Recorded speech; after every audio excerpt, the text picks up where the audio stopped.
warahmatullahi wabarakatuh. Selamat pagi anak-anakku. Bagaimana kabar kalian hari ini? Semoga anak-anakku tetap sehat, tetap semangat dalam menjalankan ibadah, dan tetap semangat dalam menuntut ilmu ya. Sebelum mengawali pembelajaran, marilah kita berdoa. Berdoa dimulai. Berdoa selesai. Nah, pada pembelajaran sebelumnya kita telah membahas tentang organ pencernaan pada manusia. Pada pembelajaran kali ini kita akan membahas tentang organ dan sistem peredaran darah pada manusia. Baiklah, sebelumnya apakah kalian masih ingat jika proses pencernaan makanan menghasilkan sari makanan? Sari-sari makanan hasil proses pencernaan akan diedarkan ke seluruh bagian tubuh untuk dimanfaatkan. Lalu, siapa ya yang mengedarkan sari-sari makanan tersebut? Apakah ada yang tahu? Baiklah, bagian tubuh yang memiliki tugas untuk mengangkut dan mengedarkan sari makanan adalah darah. Selain itu, darah juga berfungsi mengedarkan oksigen dan karbon dioksida hasil pernafasan. Jadi, darah memiliki dua fungsi untuk tubuh kita. Yang pertama, darah berfungsi untuk mengangkut dan mengedarkan sari makanan hasil proses pencernaan ke seluruh tubuh.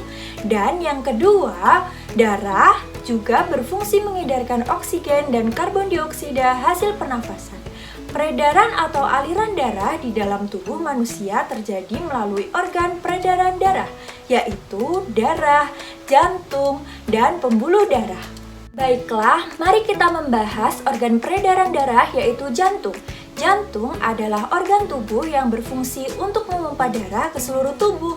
Jantung manusia terletak di rongga dada agak sebelah kiri. Nah, apakah ada yang tahu seberapa besar jantung yang ada di dalam tubuh kita? Lalu, apa saja fungsi dari jantung?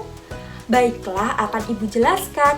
Ukuran jantung orang dewasa kira-kira sekepal tangan dan beratnya sekitar 300 gram. Di dalam jantung memiliki 4 ruang, yaitu serambi kiri, serambi kanan, bilik kiri, dan bilik kanan. Sebagai alat pemompa darah, jantung memiliki otot-otot yang kuat.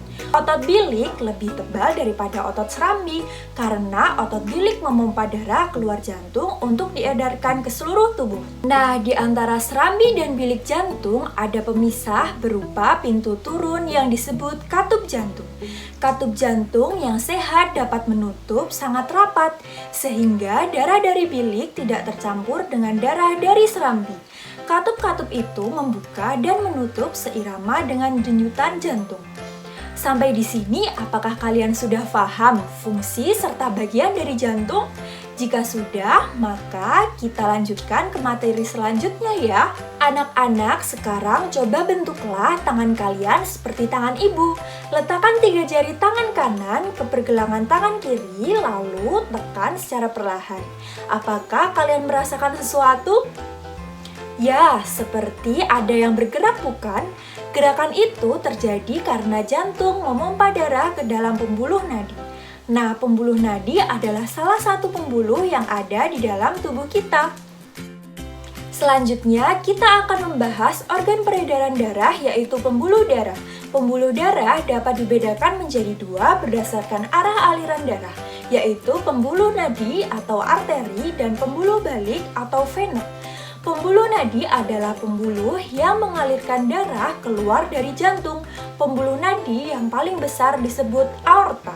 Pembuluh balik atau vena adalah pembuluh darah yang mengalirkan darah masuk ke dalam jantung. Pembuluh balik yang paling besar ada 2, yaitu pembuluh balik atas dan pembuluh balik bawah. Berikut adalah perbedaan dari pembuluh darah, arteri, dan vena.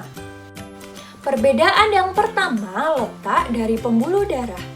Pembuluh darah arteri letaknya tersembunyi, sedangkan letak pembuluh vena dekat dengan permukaan kulit. Kedua, dinding pembuluh darah arteri tebal, kuat, dan elastis. Berbeda dengan pembuluh vena yang memiliki dinding yang tipis dan tidak elastis. Selanjutnya, denyut dari pembuluh nadi dapat kita rasakan, sedangkan denyut dari pembuluh vena tidak dapat kita rasakan. Dan yang terakhir, jika pembuluh nadi robek atau terluka, maka akan mengucurkan darah atau cepat dalam mengeluarkan darah.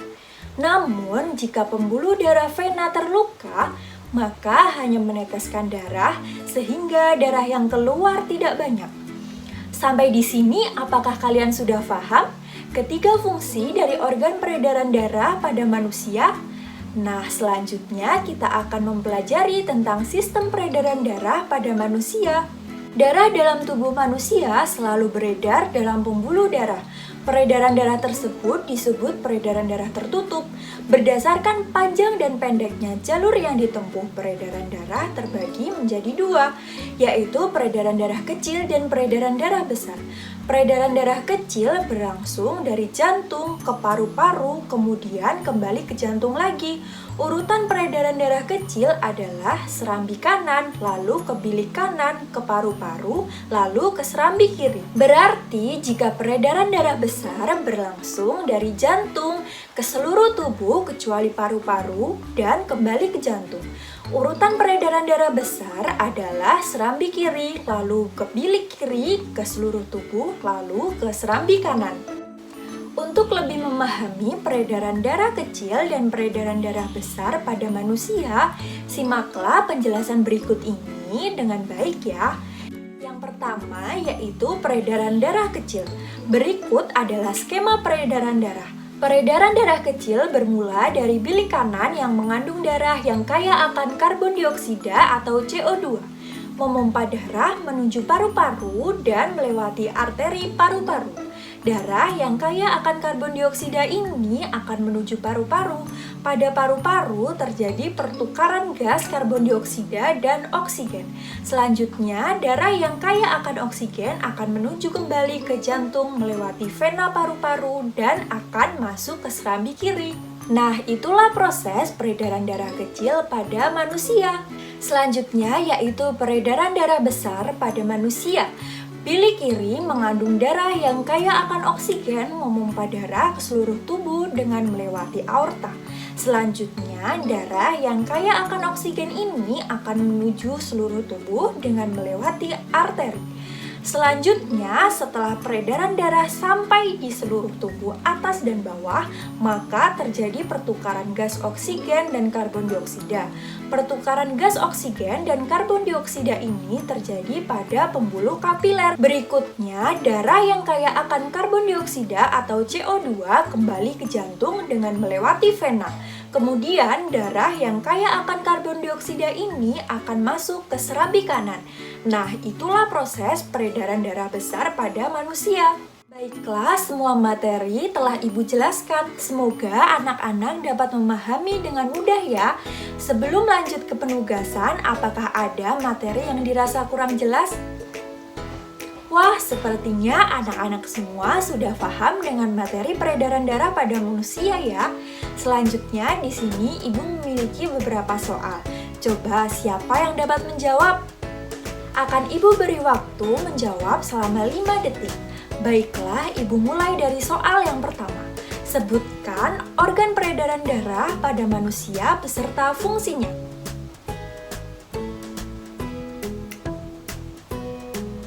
Nah, pintar sekali. Jawaban kalian tepat. Terdapat 3 organ peredaran darah manusia. Yang pertama yaitu darah yang berfungsi untuk mengedarkan sari makanan dan oksigen serta karbon dioksida ke seluruh tubuh.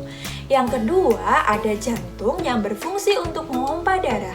Dan yang terakhir, ada pembuluh darah yang terbagi menjadi 2, yaitu pembuluh darah nadi yang mengalirkan darah keluar dari jantung dan pembuluh darah vena yang mengalirkan darah masuk ke dalam jantung. Lanjut ke pertanyaan kedua, bagaimana sistem peredaran darah pada manusia?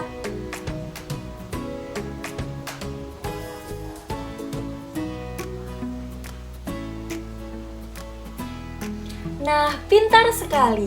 Jawaban kalian benar. Anak-anak, peredaran darah manusia dibagi menjadi peredaran darah kecil dan peredaran darah besar. Peredaran darah kecil berlangsung dari jantung ke paru-paru, kemudian kembali ke jantung lagi. Urutan peredaran darah kecil adalah serambi kanan, lalu ke bilik kanan, ke paru-paru, lalu ke serambi kiri. Selanjutnya, peredaran darah besar berlangsung dari jantung ke seluruh tubuh kecuali paru-paru dan kembali ke jantung. Urutan peredaran darah besar adalah serambi kiri, lalu ke bilik kiri, lalu ke seluruh tubuh, lalu kembali ke serambi kanan. Baiklah, cukup sekian pembelajaran yang Ibu sampaikan hari ini. Semoga anak-anakku dapat memahami materi dengan mudah. Sebelum mengakhiri pembelajaran pada hari ini, maka kita berdoa terlebih dahulu. Berdoa dimulai. Berdoa selesai. Terima kasih anak-anakku, tetap semangat dan tetap menjaga kesehatan dimanapun kalian berada. Sampai jumpa di pembelajaran berikutnya. Wassalamualaikum warahmatullahi wabarakatuh.